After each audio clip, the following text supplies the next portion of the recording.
충분히 기회 있다고 봐요. 그래서 한국 사람들은 워낙 그냥 잘도 만들기도 하고 빨리 만들기도 하고 어떻게 보면 독일 업체들 뭔가를 그냥 POC 만들 때는 보통 돈을 요구하거나 뭐 그런 것부터 그냥 사실 좀 맡기는 부분이긴 하죠. 한국 사람 우선 만들어 보고 사실 좋지는 않아요. 망합니다. 사실. 네. 그렇죠. 근데 보통 그렇게 하다 보니까 그래도 결론적으로 그 프로젝트는 딸 수 있는 경우가 많아요. 그래서 해외에서 그렇게 한다면 굉장히 좋아할 것 같긴 한데 다만 뭐 중간에 뭔가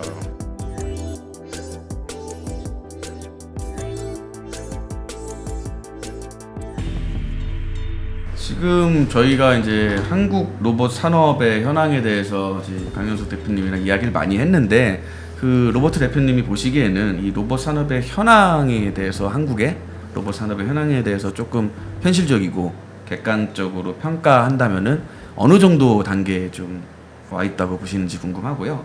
그리고 이제 한국과 독일의 이제 여러 가지 좀 차이가 있을 것 같아요. 뭐 아까 말씀 주신 정책 차이라든지 그런 문화 차이 그 외에 그런 기술력 차이 뭐 그런 것들이 있을 텐데 어쨌든 분명히 한국 산업이랑 독일 산업이랑 분명히 다를 거라고 저는 생각이 들거든요. 그래서 대표님께서 어쨌든 한국이랑 독일을 양쪽 다 또 경험해 보신 입장에서 어떤지 좀 궁금합니다.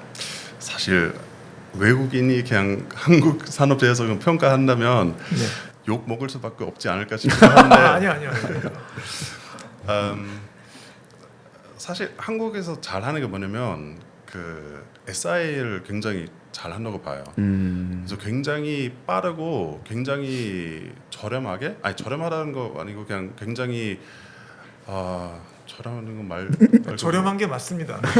싸게. 네, 굉장히 싸게 잘 만들어가지고 저희로 같이 일하는 그 다르비전 같은 경우도 지금 현대모비스 들어가는 기계 하나 만드는 거 한 2달, 3달밖에 안 걸렸어요. 진짜 0부터 그냥 공급까지 양산 들어가는 거예요. 그거 진짜 말이 안 돼요. 독일에서 하려면 우선 견적만 해도 한 뭐 2달 정도 걸리고 빠르지는 않나. 빠르지는 않죠. 절대 빠르지는 않아요.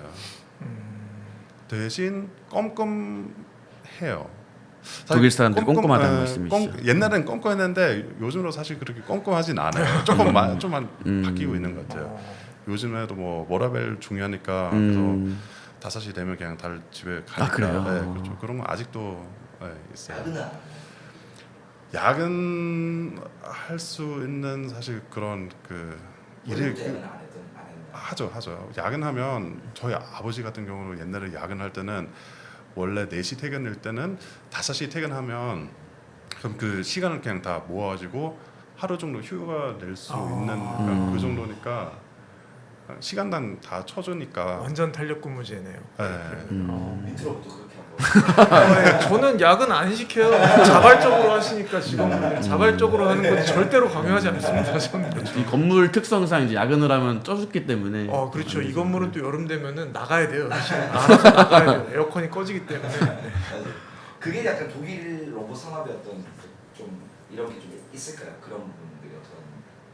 저는 조금 이런 게 궁금한데 사실 이렇게 미국 같은 경우는 움직이는 원리, 산업 움직이는 원리가 정말 자본주의에 대한 효율성을 바탕으로 움직이는 것 같고 중국 같은 경우에는 어떤 체제의 유지와 정말 극단적인 이익 추구, 돈이면 다 한다, 약간 좀 이런 원리 같고 한국은 그냥 남들 하는 거 따라하는 나라 같고 유럽 같은 경우는 보면 약간 적절한 것 같아요. 인본주의랑 산업에 대한 약간 좀 적절한 조화가 가장 좀 중립적인 것 같다는 생각을 많이 했어요. 그래서 유럽 보면 조금 신기한 것 중 하나가 한국 사람들 일을 진짜 엄청나게 많이 하거든요. 진짜 저는 거의 한 주 60시간 이상은 일을 하는 것 같아요. 거의. 어떻게 보면 되게 불행한 삶이죠 이게. 근데 독일 분들은 지금 방금 말씀하신 것처럼 4시에 퇴근하신다는데 그럼에도 불구하고 이 산업이 유지될 수 있는 이유가 있을까요? 한국에서 사실은 물론 지금도 정부에서 주 4일째 한다고 하지만 대표 입장에서는 일을 1시간이라도 안 하면 문을 닫아야 될 것 같은데 또 이러고 공포감이 바로 몰려오거든요. 근데 그럼에도 불구하고 유럽은 사실은 굉장히 이제 그런 부분이 잘 돼 있고 또 한편은 미국을 보면은 뭐 앨런 머스크님 보면은 뭐 텐트 치고 자고 거기 AI 개발자들 텐트 쫙 깔아놓고서 맨날 잠잔다고 하는데 어떻게 보면 이렇게 안 하면은 경쟁력이 안 나오는 것 같기도 한데 이게 그럼에도 불구하고 어쨌건 독일은 굉장히 기술적으로 글로벌하게 선도 국가라고 이미 다 컨센서스가 형성이 돼 있지 않습니까? 그런 부분에 대한 어떤 이유는 뭘까요?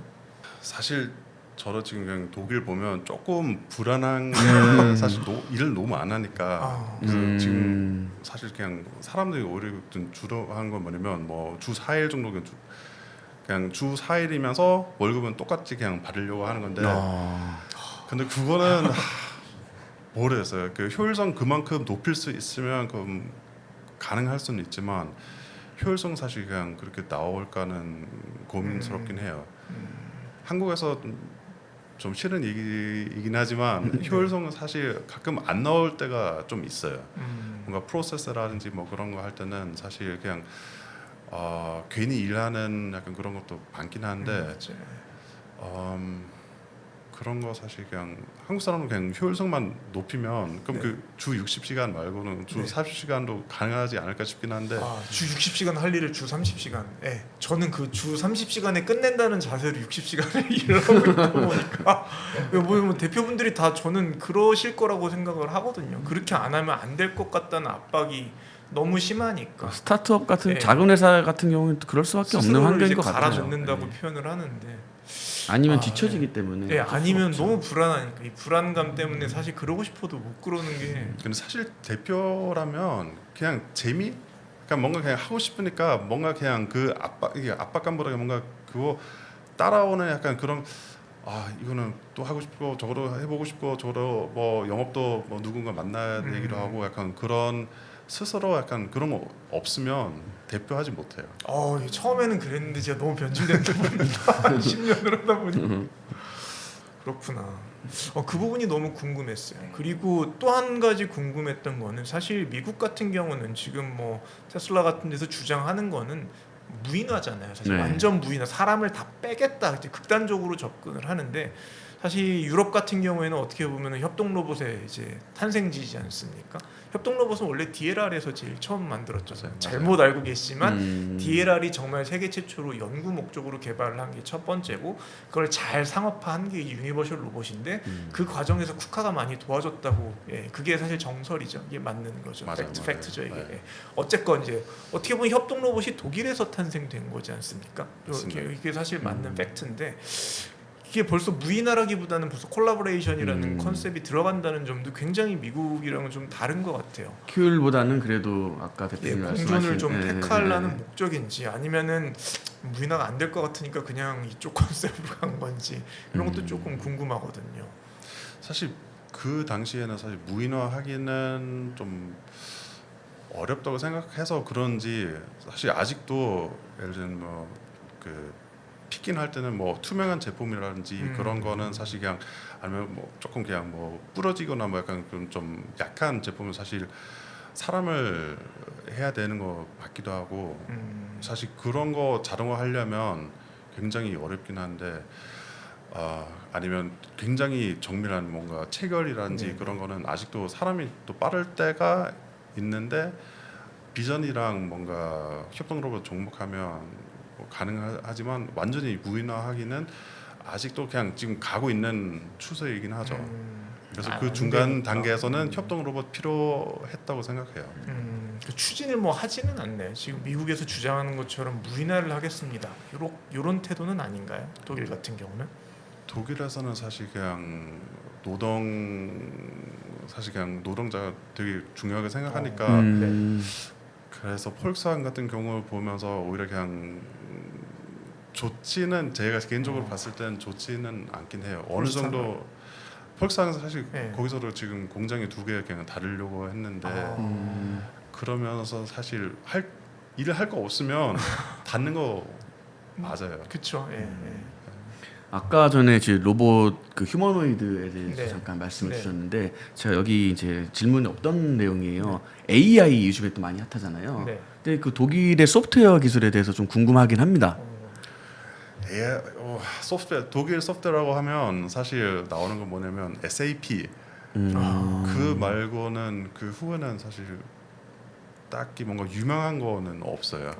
그래서 독일에서도 소프트웨어를 열심히 잘 만들고 있긴 한데 뭔가 미국이랑 좀 차이가 뭐냐면 미국에서는 확실한 투자가 있으니까 거기서 사실 그냥 네, 스타트업들도 탄생을 하면서 좀 빨리 그냥 그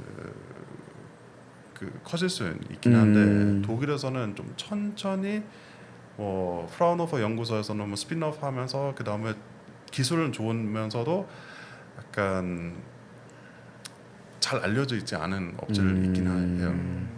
그래서 잘 만들긴 하는데 약간 그 산업화에서는 조금 밀린 것 같다고 봐요. 정말 일본이랑 비슷하다는 느낌이 점점 많이 듭니다.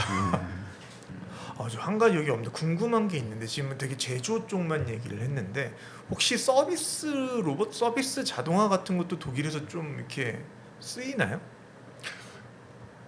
사실 잘 몰라요. 왜냐면 제가 계속 한국에 살다 보니까.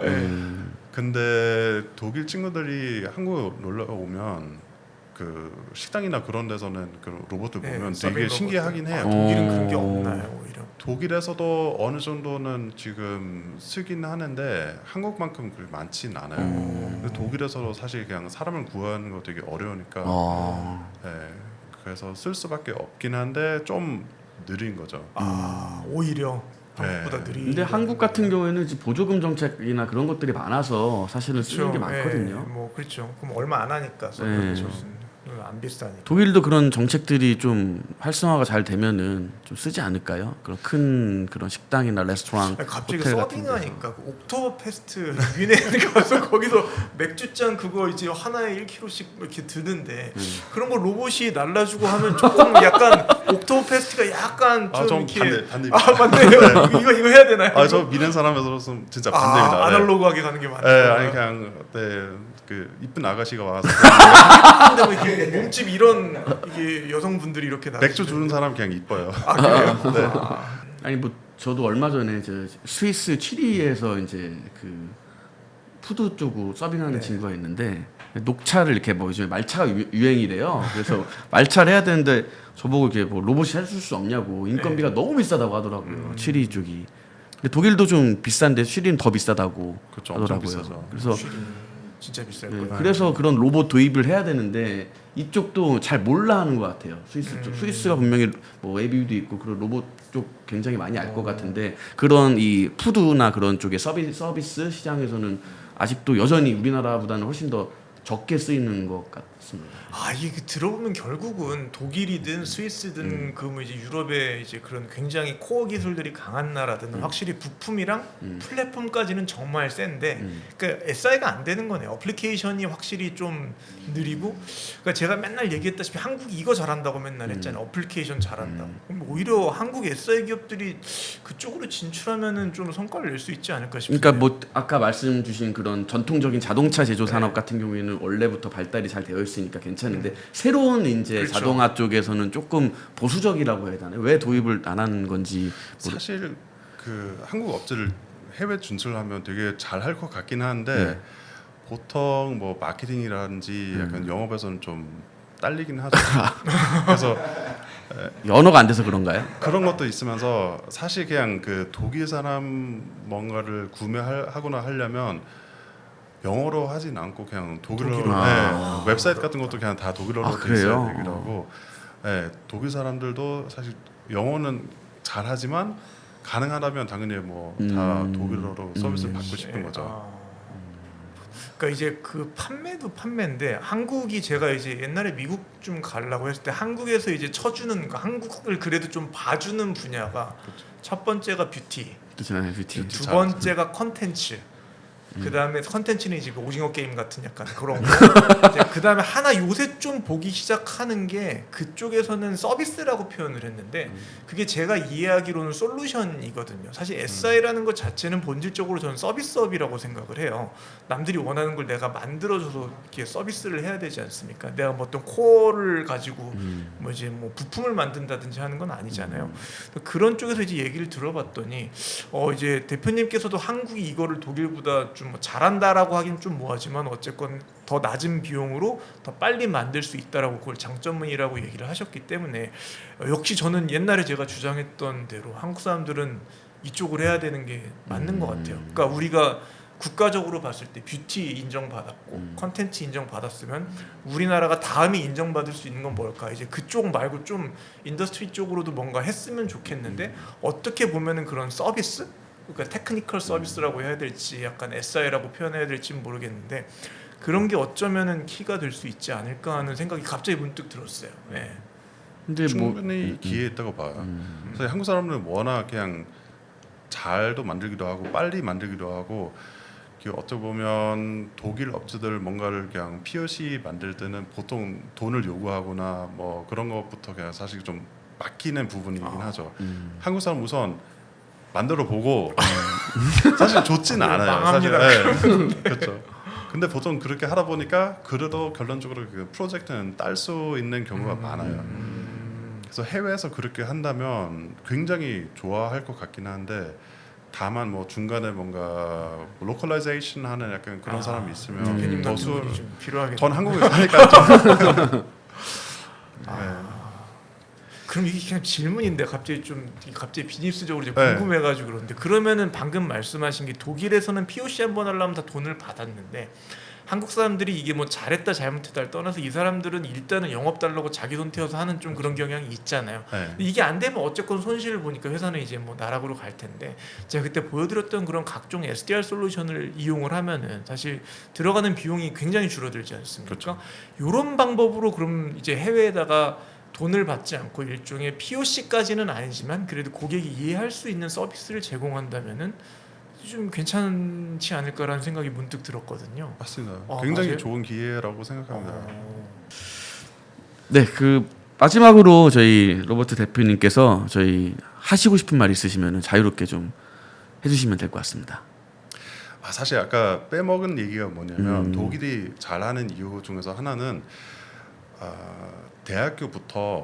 대학교랑 그 연구소랑 그다음에 기업이랑 그 세 가지 그냥 그 인스티튜션 잘 돼 있으니까 그래서 만약에 제가 그냥 뭐 대학원생 같은 경우로 BMW랑 가서 뭐 프로젝트 할 수도 있기도 하고 약간 그런 면에서는 그냥 빨리 그냥 약간 좀 경험할 수 있으면서도 그다음에 BMW 입장에서는 그냥 뭐 스카우트 될 수도 있으니까 그래서 좋은 사람 한번 어떻게 보면 저렴하게 테스트 할 수 있으면서 스카우트 할 수 있으니까 약간 그런 건 독일에서는 잘 돼 있는 거 제가 그냥 빼먹었네요.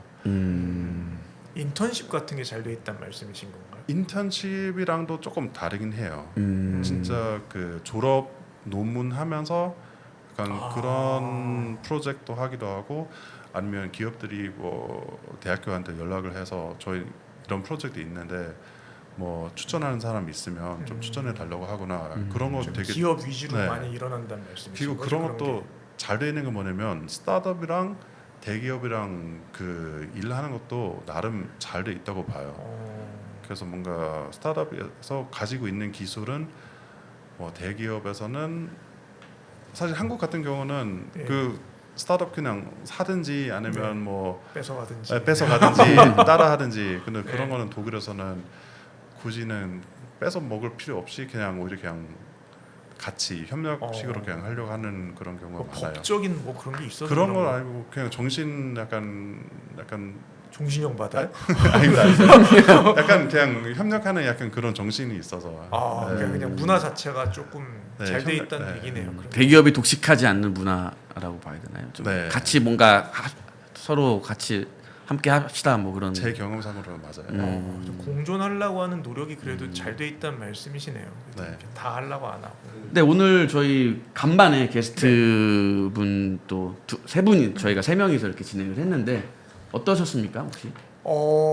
저는 너무 좋아요. 이런 거 워낙 좀 아시겠지만 성격 자체가 그렇게 도메스틱한 성격 자체가 아니기 때문에 아주 좋아하고 제가 원래 되게 그 텔레비 프로그램 중에 좋아하는 프로가 있어요. 옛날에 그 비정상회담이라는 프로그램이랑 요새는 톡파원 25시라는 프로그램을 굉장히 좋아하고 거의 본방을 안 빠지고 보는데 저도 여기 자리에 이제 각국의 로봇 한 분씩 오셔가지고 세계 로봇 문화에 대해서 이제 토론할 수 있는 그 정도로 이게 채널이 커지면은 나름대로 굉장히 훌륭한 컨텐츠가 되지 않을까 하는 생각이 문득 들었습니다. 이제. 그 로버트 대표님 오늘 처음 저희 이번에 저희 로보틱스에 출연해 주셨는데 간단하게 소감 좀 부탁드립니다.